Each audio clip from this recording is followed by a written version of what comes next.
আসসালামু আলাইকুম।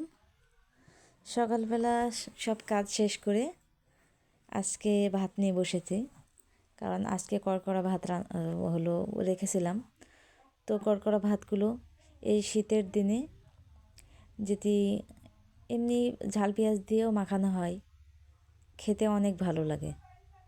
আর শীতের সকালবেলা তো ভাত খেতে ইচ্ছা করে না, তারপরে এভাবে যদি যত্ন করে ভাতটা মাখাইয়ে খাওয়া হয় তাহলে সেই ভাতটা খেতে ভালোই লাগে। আর এর সঙ্গে যদি শুটকি মাছ কিংবা বড়ি, আমরা শীতকালে যে বড়ি দিই, এই বড়ি দিয়ে ভাতটা মাখাই, তাহলে তো কোনো কথাই থাকে না খাওয়ার। তো যাই হোক, আমি ঝাল পেঁয়াজ আর লবণ সরিষার তেল দিয়ে ভাতটা সুন্দর করে মাখিয়ে নিলাম। আমি ঝাল বেশি একটা দিইনি, কারণ আমার ছোটো ছেলে খাবে এটা, যার কারণে অল্প অল্প ঝাল দিয়েছি। তো এরপর অনেক রোদ বের হয়েছে, তো আমার মুরগিগুলোর আমি অনেক দিনই, মানে ওদেরকে ওষুধ খাওয়ানি বললেই চলবে, একবার ওষুধ খাওয়ানো হয়নি।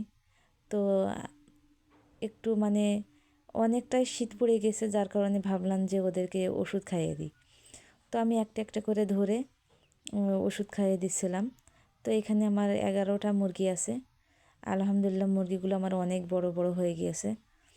তো আমি ওদেরকে সব ধরে ধরে এখানে ফোঁটা ফোঁটা 4 ফোঁটা করে ওষুধ দিচ্ছিলাম ওদের গালে। তো আমার সব একটা একটা করে ধরে সব এই মুরগিগুলোর ওষুধ খাওয়ানো হয়ে যায়, কোনো সমস্যা হয়নি। আর আমার মুরগিগুলো ইনশাল্লাহ এখনও ভালোই আছে। তো এরপর দুপুর হয়ে যায়, দুপুরে বাগানে এসে দেখি যে কুমড়ো পড়ে রয়েছে গাছ থেকে। তো বোটার থেকে কীভাবে পড়লো জানি না, ভিতরে কোনো সমস্যা হয়েছে কি না এমনি পেকে পড়ে গিয়েছে, কাটলে পারে বোঝা যাবে।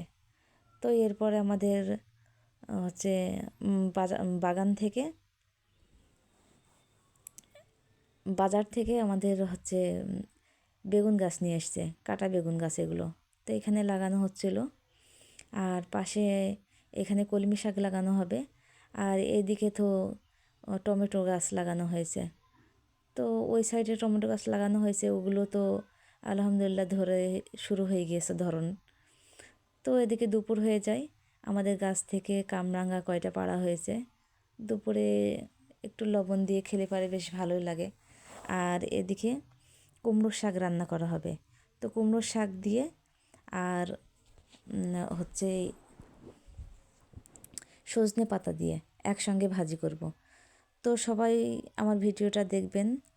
আল্লাহ হাফেজ।